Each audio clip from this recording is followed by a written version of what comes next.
Welcome to KTV news. Telugu Desam party Rajupalem incharge Parlapadu Maheshwar Reddy విసిరిన సవాల్కు మాజీ ఎమ్మెల్యే వైఎస్ఆర్సీపీ రాష్ట్ర అధికార ప్రతినిధి రాజమల్లి శివప్రసాద్ రెడ్డి స్వీకరించారు. వైఎస్ఆర్సీపీ నాయకులతో కలిసి రహదారిని పరిశీలించిన ఆయన రోడ్డు నాసిరకంగా నిర్మించడంతో పగుళ్లు వచ్చాయని ఆరోపించారు. తాము చేసిన అభివృద్ధి పనులు 15 ఏళ్ల తర్వాత కూడా నాణ్యతతో ఉంటాయని రాజమల్లు పేర్కొన్నారు. అధికార పార్టీ నేతలు చేపట్టిన పనుల్లో నాణ్యత లోపాలు ఉన్నాయని విమర్శించారు. రోడ్డు నిర్మాణంపై సాంకేతిక విచారణ నిర్వహించాలని ప్రభుత్వాన్ని కోరారు.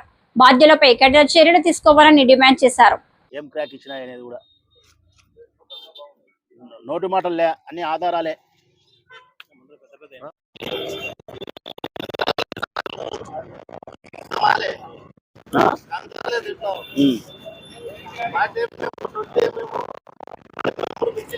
నెల అయింది ఇది వేసి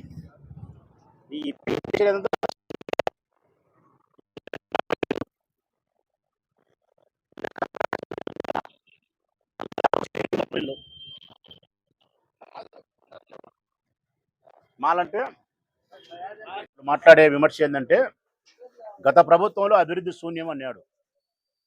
నేను ప్రజల్ని అడుగుతానా, ఓటింగ్ మా మాటలొద్దు, వాళ్ళ మాటలొద్దు, ప్రజల్ని అడుగుతానా. ఈ ఊరికి అభివృద్ధిని పరిచయం చేసింది వైఎస్ఆర్ కాంగ్రెస్ పార్టీ జెండానా, రాచమల్లి శివప్రసాద్ రెడ్డిని ఎమ్మెల్యే నాయకత్వంలో మా ఎంపీటీసీలు, జెడ్పీటీసీలు, మా చైర్మన్లు, కౌన్సిలర్లు, వైస్ చైర్మన్ల ఒక్క మాటలో చెప్పాలంటే మేమా 25 సంవత్సరాలు ఎమ్మెల్యేగా కొనసాగిన వరదరాజిరెడ్డి మేము అభివృద్ధిని పరిచయం చేసినాం ప్రజలారా. గత ప్రభుత్వంలో అభివృద్ధి శూన్యం అంటున్నాడు. గత ప్రభుత్వంలో అభివృద్ధి శూన్యమైతే 150 కోట్ల రూపాయలతో శ్రీశైలం నుంచి నీళ్ళు ఎట్లా వస్తాయి అబ్బా మహేశ్వరుడి? ఇప్పుడు పొద్దుటూరు ఆడోళ్ళు చెప్తున్నారు, రాచమల్లి ప్రసాద్ రెడ్డి పుణ్యమాల ఇంత ఎండలకాలం వచ్చినా ఇంకోకాలం వచ్చినా నీళ్ళకి సమస్య లేదు, లక్షణంగా నీళ్లు తాగుతున్నాం నాయన, ఇంతకుముందు ఇబ్బంది పడుతున్నామని అక్కశల్యమని చెప్తున్నారు. పోయి అడుగుపోండి వాళ్ళే చెప్తారు. ఆ పార్కులేక పోండి వాళ్ళే చెప్తున్నారు. పిల్లోళ్ళు చెప్తున్నారు రాచమల్లు మామ కట్టించినాడని పిల్లోళ్ళు చెప్తున్నారు. మా చెల్లెలు చెప్తున్నారు ఎంత బాగా అందంగా కట్టించినటువంటి మీ మామ అని చెప్పి. అదే సాక్ష్యం.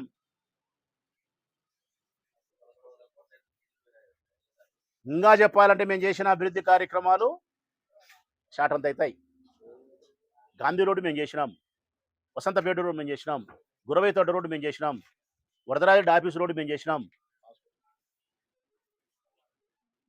పెద్ద ఆసుపత్రి రోడ్డు మేము చేసినాం, గాజగూడ రోడ్డు మేము వేసినాం, పర్లపాడు రోడ్డు మేము వేసినాం, బొజ్జూరుపల్లి రోడ్డు మేము వేసినాం. మీ తిన్న రోడ్లు వేసినట్టు ఇంకోటి వేసినట్టు మేము చెప్పుకోం. ఎందుకంటే అది పెద్ద గొప్ప సంగతి కాదు.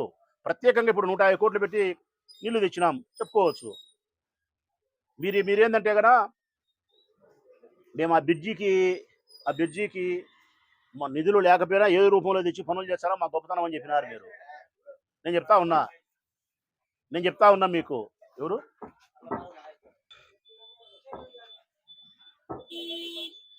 రామేశ్వరం ఏట్లో బ్రిడ్జికి నిధులు మేము లేకపోయినా తెచ్చానామని చెప్తున్నారు కదా. ఏ విధంగా మీరు తెచ్చేది మీరు చేసేదబ్బా నాకు తెలియగలుగుతా. ఒక ప్రభుత్వంలో తీసుకొచ్చిన అభివృద్ధి కార్యక్రమాన్ని తర్వాత వచ్చిన ప్రభుత్వం ఏదైనా కొనసాగించడం అనేది కాలకృత్యాలు తీసుకునేంత ఆనవాయితీ. తెల్లవారితే మనిషి కాలకృత్యాలు అట్లా తీసుకుంటాడో గత ప్రభుత్వంలో మొదలైన పనిని వచ్చిన ప్రభుత్వం చేయాలా. దాన్ని గొప్పగా మీరు చెప్పుకోవడం ఎందుకు? ఏదో ఒక సైంటిస్ట్ ఏదో రాకెట్ని అంతరిక్షంలో పంపించి కనుక్కున్నట్టు మీరు చెప్తున్నారు. ఇది పొరపాటు. అభివృద్ధిని ఊరికి పరిచయం చేసిందే మేము.